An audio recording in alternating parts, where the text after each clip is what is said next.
Hello বন্ধুরা, আপনারা সবাই কেমন আছেন? আশা করি খুব ভালো আছেন। আলহামদুলিল্লাহ, আমিও খুব ভালো আছি। আজকে আপনাদের জন্য একটা নতুন রেসিপি নিয়ে চলে এসেছি, পটলের পুরভরা পরোটা। আপনারা অনেকে আলুর পরোটা, মাংসের পরোটা খেয়েছেন, কিন্তু পটলের পুরভরা পরোটা এইভাবে বানিয়ে খাননি। তার জন্য কিছু পটল ভালো করে ছিলে নিয়ে গ্রেট করে নিয়েছি একটা গ্রেটারের সাহায্যে।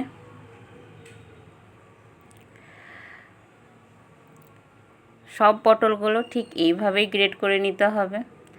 আপনারা খেয়াল রাখবেন পটলের মধ্যে কোনো বিচি না থাকে যেন, বিচিগুলো আলাদা করে দেবেন। সব পটলগুলো গ্রেট করা হয়ে গেছে। এরপরে আমি ময়দাটা ভালো করে মাখিয়ে নেব। এখানে আমি 2 কাপ ময়দা নিয়েছি। স্বাদ মতো লবণ দিয়ে দিচ্ছি।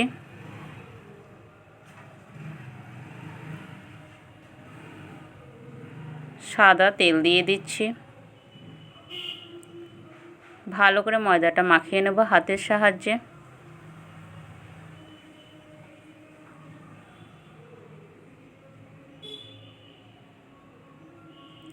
দেখুন বন্ধুরা, ময়দাটা ভালো করে মাখানো হয়ে গেছে। এরপরে অল্প অল্প জল দিয়ে ময়দাটাকে একটা ডো বানিয়ে নেব।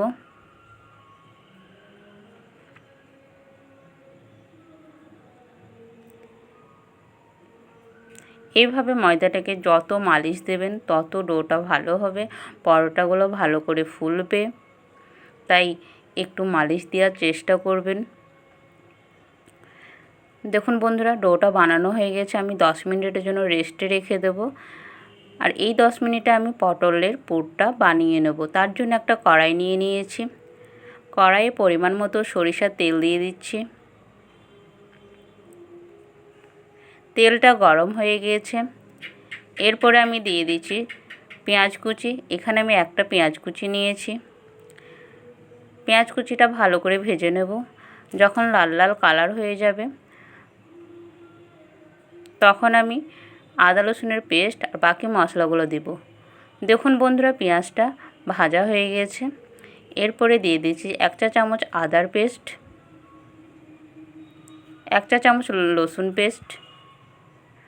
ভালো করে আদা রসুনটা কষিয়ে নেব যাতে কাঁচা গন্ধটা চলে যায়।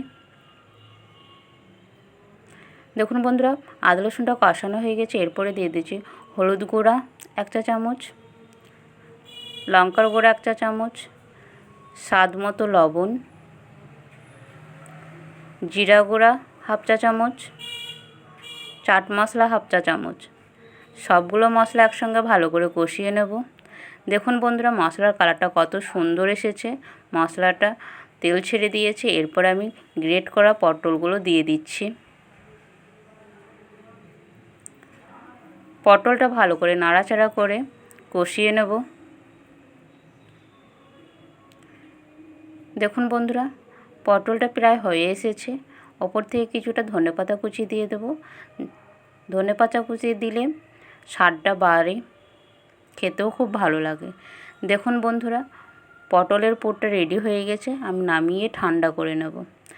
এরপর আমি লেচিগুলো একে একে কেটে নেব। দেখুন বন্ধুরা, লেচিগুলো কাটা হয়ে গেছে। এরপর আমি পটলের পুরটা ভরে নেব। আপনারা ঠিক এইভাবে পুরটা ভরে নেবেন। আস্তে আস্তে ঠিক এইভাবে মুখটা মুড়িয়ে নেবেন। যত ভালো করে মুখটা মারাবেন বেলার টাইমে পুরটা বেরিয়ে আসবে না।